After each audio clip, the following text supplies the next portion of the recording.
ഇത് വല്ലാത്തൊരു പണിയാണ് പോക്കോക്കാർ തന്നത്. ഈ പോക്കോ X2 ഇപ്പോൾ ഇറങ്ങാൻ പോകുന്നില്ല ഈ മാസം. ഞാൻ പറയട്ടെ, കഴിഞ്ഞ വർഷം പോക്കോ F1 ഇറങ്ങിയപ്പോൾ അതൊരു കോളിളക്കമാണ് സൃഷ്ടിച്ചത്. കാരണം അത്രയും ഒരു ചെറിയ പ്രൈസ് റേഞ്ചിൽ സ്നാപ്ഡ്രാഗൻ്റെ 845 പവർഫുൾ പ്രോസസ്സർ തരിക എന്ന് പറയുന്നത് വലിയൊരു കാര്യമാണ്. കാരണം ഞാൻ ഈ വീഡിയോ ഷൂട്ട് ചെയ്യുന്നതും പോക്കോ F1ലാണ്. അതുകൊണ്ട് എനിക്കറിയാം പോക്കോ F1 എത്ര നല്ല ഫോണായിരുന്നെന്ന്. ഇപ്പോഴുമാണ്. ഞാൻ വിചാരിച്ചത് പോക്കോൻ്റെ F2 അല്ലെങ്കിൽ പോക്കോൻ്റെ നെക്സ്റ്റ് ഫോൺ വരുമ്പോഴത്തേക്കും അത് മിക്കവാറും പോക്കോ F2 ആയിരിക്കും. പോക്കോ F1ൻ്റെ ഒരു അപ്ഗ്രേഡ് ആയിരിക്കും. നല്ലൊരു 855 പ്ലസ് ആയിരിക്കും വരാൻ പോകുന്നത്. ഞാൻ മാത്രമല്ല, നമ്മളെല്ലാവരും വിചാരിച്ചത് തന്നെയാണ്. പോക്കോൻ്റെ അടുത്ത ഫോൺ ഫെബ്രുവരിയിൽ വരുന്നുണ്ട് എന്ന് ഞാൻ കേട്ടപ്പോൾ ശരിക്കും പറഞ്ഞാൽ ഭയങ്കര എക്സൈറ്റഡ് ആയിരുന്നു. എന്നിട്ടാണ് അവർ പറഞ്ഞത് ഇത് ശരിക്കും പറഞ്ഞാൽ പോക്കോ F2 അല്ല, പോക്കോ X2 ആയിരിക്കും. അപ്പോൾ ഞാൻ ഉൾപ്പെടെ എല്ലാവരും വിചാരിച്ചു ഓക്കെ ഗുഡാണ്, പോക്കോൻ്റെ അടുത്ത ഫോൺ വരാൻ പോവാണ്, വെൽക്കം ചെയ്യാമെന്നും. അതിൻ്റെ ഫോട്ടോസും വീഡിയോസൊക്കെ പതുക്കെ ഇറങ്ങി വന്നപ്പോഴാണ് മനസ്സിലായത് ശരിക്കും പറഞ്ഞാൽ ഇതൊരു പുതിയ ഫോണൊന്നുമല്ല. കഴിഞ്ഞ വർഷം ചൈനയിൽ ഇറങ്ങിയില്ലേ K30 4G വെർഷൻ, അതേ ഫോണാണ്. അതിൽ നിന്ന് റെഡ്മി ഇങ്ങനെ മാച്ച് കളഞ്ഞിട്ട് അതിൻ്റെ മുകളിൽ പോക്കോ എഴുതി വരാൻ പോവാണ്. അതെ, ഇത് റീബ്രാൻഡിങ് ആണ്, അല്ലാതെ പുതിയ ഫോണൊന്നുമല്ല. കഴിഞ്ഞ വർഷം ഇറങ്ങിയ ഞാൻ പറഞ്ഞ പോലെ തന്നെ K30 ഫോണിൻ്റെ റീബ്രാൻഡിങ് ആണ്. ഇനി എന്തിനാണ് പോക്കോ X2 എന്ന് പേരിട്ടത്? പോക്കോ X1 ഒന്നുമില്ലല്ലോ, പിന്നെ എന്തിനാണ് X2 എന്നിട്ടത്? അതിൻ്റെ കാരണം എനിക്ക് തോന്നുന്നത് ഫസ്റ്റ് ഇറങ്ങിയത് പോക്കോ F1 അല്ലേ, അപ്പോൾ അതിൻ്റെ എങ്ങാണ്ട് സെക്കൻഡ് വെർഷൻ ആണെന്ന് വിചാരിച്ച് കുറച്ച് ആൾക്കാർ മേടിച്ചോളും. അല്ലെങ്കിൽ എൻ്റെ ഒരു ടെക് സേവിയായ ബ്രദർ ഉണ്ടാക്കിൽ അവൻ പറഞ്ഞനുസരിച്ച് റിയൽമിയുടെ X2 അല്ലേ, അതുമായിട്ടൊന്ന് ക്ലാഷ് ചെയ്യാൻ വേണ്ടിയാണ് ഇതിൻ്റെ പേര് പോക്കോ X2 ഇട്ടേക്കുന്നത്. ഈ വീഡിയോയിൽ ഞാൻ നിങ്ങളുമായി ഷെയർ ചെയ്യാൻ പോകുന്നത് പോക്കോൻ്റെ അടുത്ത ഫോൺ, അതായത് ഈ മാസം ലോഞ്ച് ചെയ്യാൻ പോകുന്ന പോക്കോൻ്റെ X2യുടെ വിശേഷങ്ങളാണ്. അതിൻ്റെ സ്പെസിഫിക്കേഷൻസും പിന്നെ ഫുൾ ഡീറ്റെയിൽസും ഇൻക്ലൂഡിങ് അതിൻ്റെ ടീസർ, അതായത് വീഡിയോയും ഫോട്ടോസും. നിങ്ങൾ കണ്ടുകൊണ്ടിരിക്കുന്നത് മിസ്റ്റർ പെർഫെക്റ്റ് ടെക് യൂട്യൂബ് ചാനലാണ്. ഞാനാണ് നിതിൻ. കൂടുതൽ സമയം വേസ്റ്റ് ചെയ്യാതെ ലെറ്റ്സ് റോൾ. പോക്കോ X2ൻ്റെ ഡിസ്പ്ലേ ആണ് 6.67 ഇഞ്ചിൻ്റെ full HD+ IPS LCD display. അതുണ്ടാക്കിയിരിക്കുന്നത് ഗൊറില്ല ഗ്ലാസ് 5 വച്ചാണ്.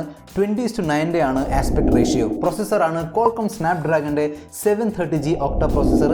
റാമും സ്റ്റോറേജിനെ കുറിച്ച് പറഞ്ഞാൽ 6GB റാമാണ് കിട്ടാൻ പോകുന്നത് with 256GB storage including hybrid micro SD slot. അപ്പോൾ നിങ്ങൾക്ക് വേണമെങ്കിൽ ഇതിൻ്റെ കപ്പാസിറ്റി കൂട്ടാവുന്നതാണ്. ഓപ്പറേറ്റിംഗ് സിസ്റ്റമാണ് ആൻഡ്രോയിഡിൻ്റെ latest Android 10 operating system with MIUI 11. ഈ ഫോണിൻ്റെ വലിയ ഹൈലൈറ്റ് എന്ന് പറഞ്ഞാൽ ഇതിൻ്റെ മെയിൻ ക്യാമറയാണ്. 4 ക്യാമറകളാണ്.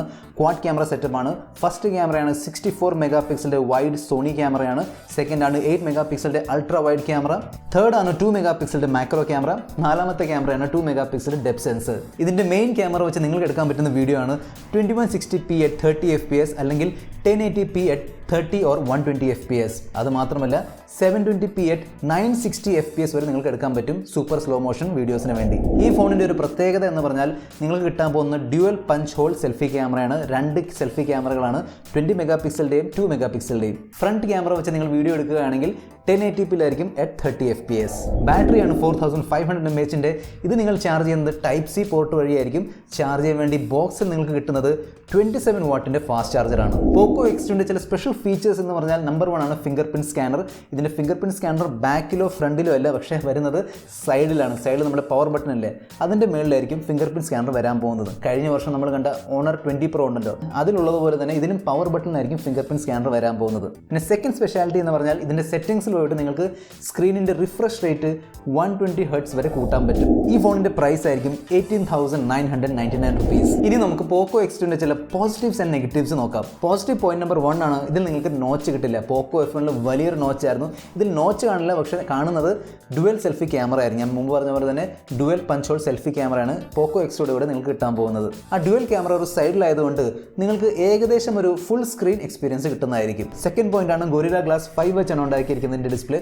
നല്ലൊരു സ്ട്രോങ് ഡിസ്പ്ലേ ആയിരിക്കും നിങ്ങൾക്ക് കിട്ടാൻ പോകുന്നത്. തേർഡ് പോയിന്റ് ഞാൻ മുമ്പ് പറഞ്ഞ പോലെ തന്നെ 120 Hz റിഫ്രഷ് റേറ്റ് ആണ് നിങ്ങൾക്ക് കിട്ടാൻ പോകുന്നത്. അപ്പോൾ നല്ലൊരു സ്മൂത്ത് ആയിരിക്കും. നിങ്ങൾ ഈ സ്ക്രീൻ ഇങ്ങനെ ഷിഫ്റ്റ് ചെയ്യുമ്പോൾ അല്ലെങ്കിൽ നിങ്ങൾ സ്ക്രോൾ ചെയ്യുമ്പോൾ നല്ലൊരു സ്മൂത്ത്നെസ് ഫീൽ ചെയ്യും ഫോണിൽ. നാലാമത്തെ പോയിന്റാണ് ലിക്വിഡ് കൂളിംഗ് ടെക്നോളജി. അപ്പോൾ ഈ ടെക്നോളജി ഫോണിലുള്ളത് കൊണ്ട് നിങ്ങൾക്ക് വേണമെങ്കിൽ ഫോൺ ചൂടാവാതെ ഒരുപാട് നേരത്തേക്ക് ഗെയിമിംഗ് ഒക്കെ ചെയ്യാൻ പറ്റും. അഞ്ചാമത്തെ പോസിറ്റീവ് പോയിന്റ് ആണ് ഇതിൻ്റെ ക്യാമറ. 64 മെഗാപിക്സലിൻ്റെ നല്ല ഉഗ്രൻ സോണി ക്യാമറയാണ് നിങ്ങൾക്ക് ഇതിൻ്റെ കൂടെ കിട്ടാൻ പോകുന്നത്.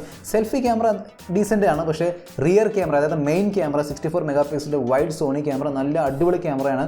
നല്ല ഡീറ്റെയിലിൽ നിങ്ങൾക്ക് ഫോട്ടോസൊക്കെ എടുക്കാൻ പറ്റും. പോക്കോ X2ൻ്റെ നെഗറ്റീവ് പോയിന്റ് എന്ന് പറഞ്ഞാൽ ഞാൻ പറഞ്ഞ പോലെ തന്നെ ഇതൊരു പുതിയ ഫോണല്ല, അതായത് നമ്മൾ ഇതുവരെ കാണാത്ത ഫോണല്ല, കഴിഞ്ഞ വർഷം കണ്ട അതേ ഫോണാണ്.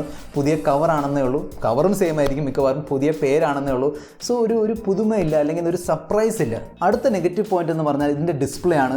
LCD ഡിസ്പ്ലേ ആണ് നിങ്ങൾക്ക് കിട്ടാൻ പോകുന്നത്. നമ്മുടെ Realme X2 വെച്ച് കമ്പയർ ചെയ്യുമ്പോൾ അതിൽ AMOLED സ്ക്രീനാണ് ഉള്ളത്. AMOLEDൻ്റെ ബ്ലാക്സ് ഒക്കെ നല്ല അടിപൊളി ഡാർക്ക് ആയിരിക്കും. അത് വെച്ച് LCD കമ്പയർ ചെയ്യുമ്പോൾ ഒരിക്കലും ആ ഒരു ലെവൽ കിട്ടില്ല. അടുത്തൊരു ചെറിയ നെഗറ്റീവ് പോയിന്റ് എന്ന് പറഞ്ഞാൽ നിങ്ങൾക്ക് ഡെഡിക്കേറ്റഡ് ആയ മൈക്രോ SD സ്ലോട്ട് അല്ല കിട്ടുന്നത്. ഒന്നെങ്കിൽ നിങ്ങൾക്ക് 2 സിം യൂസ് ചെയ്യാം, അല്ലെങ്കിൽ ഒരു സിമ്മും മൈക്രോ SDയും യൂസ് ചെയ്യാൻ പറ്റും. സോ നിങ്ങളും ചെറുതായിട്ട് ഡിസപ്പോയിൻറ്റഡ് ആണോ? കാരണം Poco X2 ശരിക്കും പറഞ്ഞ ഒരു പുത്തൻ ഫോണല്ല, കഴിഞ്ഞ വർഷം ചൈനയിൽ ഇറങ്ങിയ K30ൻ്റെ ഒരു റീബ്രാൻഡിംഗ് ആണ്. അത് നിങ്ങളെ ഡിസപ്പോയിൻറ്റ് ചെയ്തോ? അതോ നിങ്ങൾ ഇതൊരു പുതിയ ഫോണായിട്ടാണോ എടുക്കാൻ പോകുന്നത്? അറിയിക്കുക. അതായത് ഇവിടെ വോട്ടിംഗ് ഉണ്ട്, അവിടെ ക്ലിക്ക് ചെയ്ത് നിങ്ങളുടെ ഒപ്പീനിയൻ അറിയിക്കുക. ഈ വീഡിയോ ഇഷ്ടപ്പെട്ടെങ്കിൽ ലൈക്ക് അടിക്കാം, ഇഷ്ടപ്പെട്ടില്ലെങ്കിൽ ഡിസ്ലൈക്ക് അടിക്കാം. ഇതുപോലത്തെ പുത്തൻ ലേറ്റസ്റ്റ് ഫോണുകളുടെ ഫുൾ ഡീറ്റെയിൽസും പോസിറ്റീവ് നെഗറ്റീവ്സ് ഒക്കെ അപ്പോൾ അറിയാൻ ആഗ്രഹമുണ്ടെങ്കിൽ ചാനൽ സബ്സ്ക്രൈബ് ചെയ്തോളൂ. വീഡിയോ കണ്ടതിന് നന്ദി. അടുത്ത വീഡിയോയിൽ നമ്മൾ തമ്മിൽ കാണുന്നവരെ, this is your friend mister perfect tech signing off. Good bye.